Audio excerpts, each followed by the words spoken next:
there was no hint for like half the film, maybe even 2/3 of it, that he had a problem with rich people, or that he had a problem with being poor. Maybe the black girl down the hallway could have represented poor people in his life that he wants to help, or wants to, that he has this problem. He had no problem with them. At the beginning of the film, to describe the world that they're in, they say there's trash building. What is fucking? And you do see piles of trash in bags up against certain buildings in the film. Maybe once, maybe twice, but it's not an ongoing theme. And so the whole film, you're going, where does trash come into this? Does the director mean crime is bad? Crime. Some kids run down the street and taking a clown's sign is not crime to me. But a dude chasing after 3 kids down a dark alley, getting his ass whipped, is also not an indication to me of crime. They just beat his ass for a little while, like some 16 or 18-year-olds might do.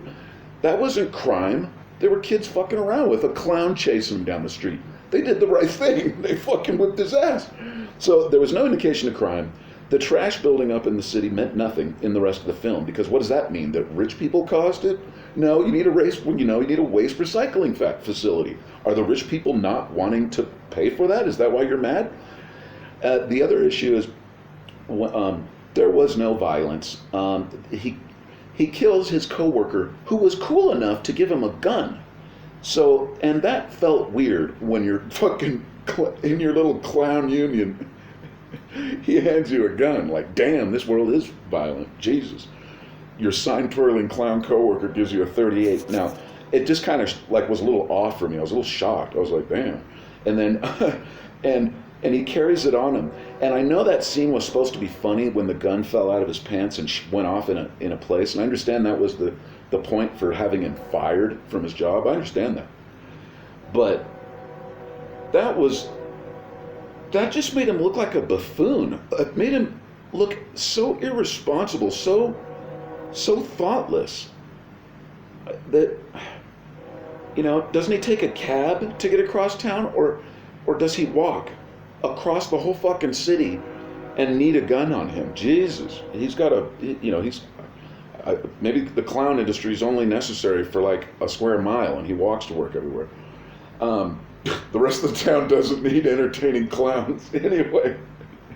The other issue is, like I said, there was no indication that he hated rich people the whole film, or had a problem with being poor. He never bitched about it to anybody. He never complained to anyone. He never helped a poor person the whole film. So there was no connection for me until the motherfucking last 30 minutes, where suddenly he has a revolution that he started by being a vigilante. And here's the problem with that revolution.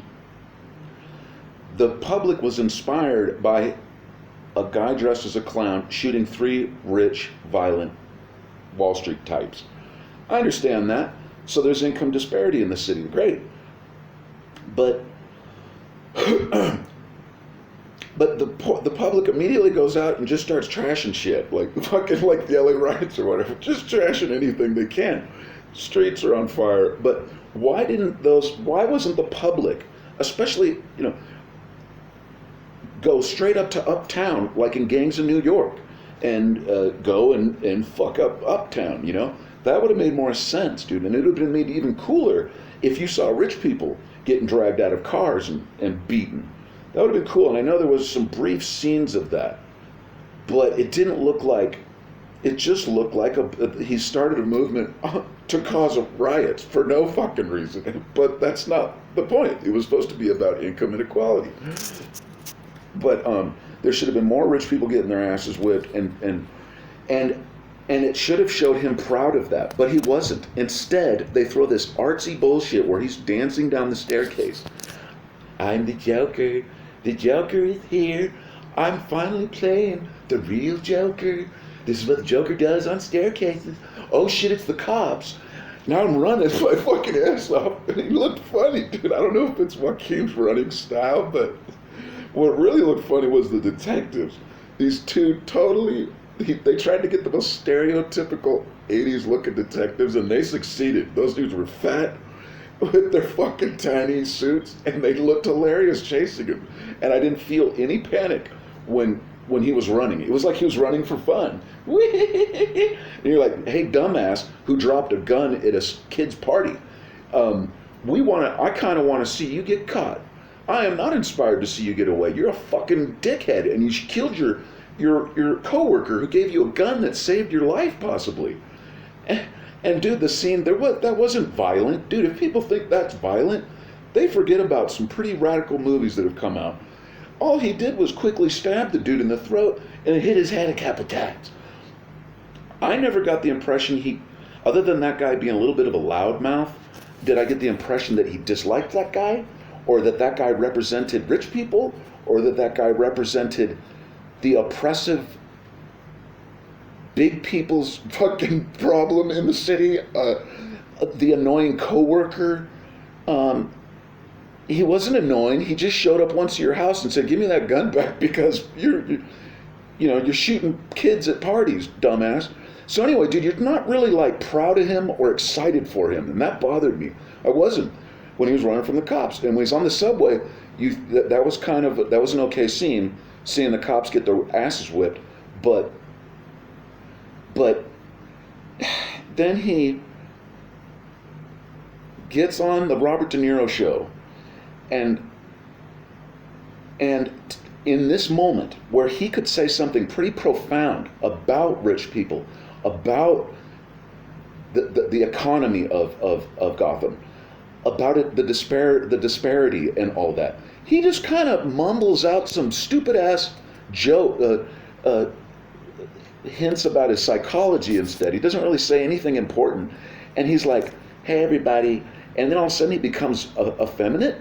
Is the Joker now going to be effeminate every time he's the Joker? "Hey Batman, it's me, the Joker, and it's me, the Joker, and woo, you do such a good job with your Batmobile and your other toys and stuff. I like him, Batman. Get him, henchman. Get him. Go with his ass.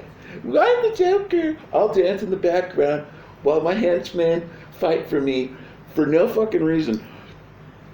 And the reason this character would not have henchmen is because he blows away the equivalent of like Jimmy Kimmel on TV. We never disliked Robert De Niro. We never got a hint that he hated Robert De Niro. We never connected that rich people had something to do with Robert De Niro's character. And so now you're like, when he shoots him, you're like, you hate the fucking entertainment industry too? So when he shot him, it occurred to me, and then he dances in front of the camera, "I'm the Joker, woo." So it occurred to me that if I was a rioter, a poor rioter, who joined the clown movement, and me and my black bloc, like anonymous friends, go out and we wear that clown masks when we're trashing places. Dude, I would have, if I saw him kill Jimmy Kimmel on TV, I would think, what a fucking dick. Like that would not inspire the movement. That might kill it, I think. He fucking shoots Jimmy Kimmel right there on the TV and dances in front of the town, in front of the camera, as if that's going to inspire the people to go, yeah. Now, if it was Jay Leno, maybe that would inspire people, but you're like, you wouldn't be like, oh, we just watched it on TV. Joker just shot fucking Jimmy Kimmel. This is the greatest movement ever. We're gonna go fucking trash the city some more. It's like, no, dude, no, that was fucking stupid. And then finally the ending. So there was nothing shocking about the film. There was no violence. So finally at the end, hilarity ensues as he gets done with that interview with that black psychologist girl. And when he's walking out, it actually takes you a minute to realize that he has bloody footprints, and you're like, and I'm thinking to myself, you just killed this this psychologist girl just because she was asking you some questions. What the fuck? Now you just want to go and kill anybody you can? So I never saw a motivation for him to want to kill people other than that he was awkward. But we didn't, and I think his coworker was supposed to represent the oppressive, cool people. I think the people that are hit one-liners and making fun of people, because he didn't make fun of people. So I'm assuming that was why he wanted to kill. So killing her made no sense, and it just, now he's just killing. Now he just wants to fucking kill everybody. Why? Why don't you go? Maybe you'll go kill a homeless person next, and maybe that'll inspire the movement against rich people. What the fuck? Like, so just, just killing anybody, it was starting to fuck it up. But what was hilarious is it turned into an M. Night Shyamalan film, and those of you who hate M. Night Shyamalan Ding Dongs films know what I'm talking about. He's walking down the hall, and then he takes off running, right? But isn't he wearing a straitjacket? So it looks funny with his gangly legs flopping around. And he goes down the hall, and you see,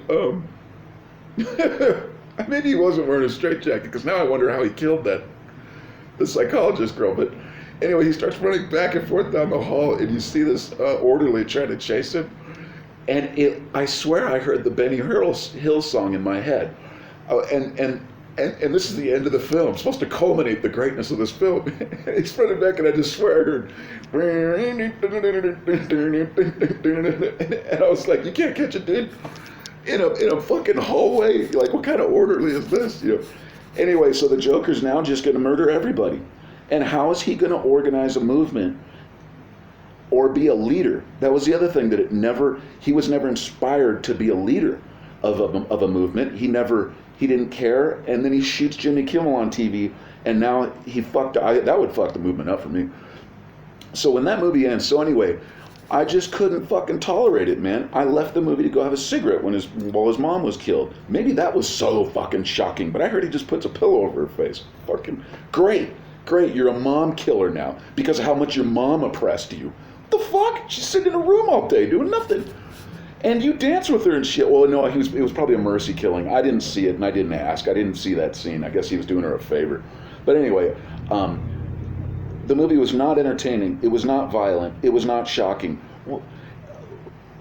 Where would you play that movie at again? Be honest. You're really going to watch it again? Such a great fucking movie.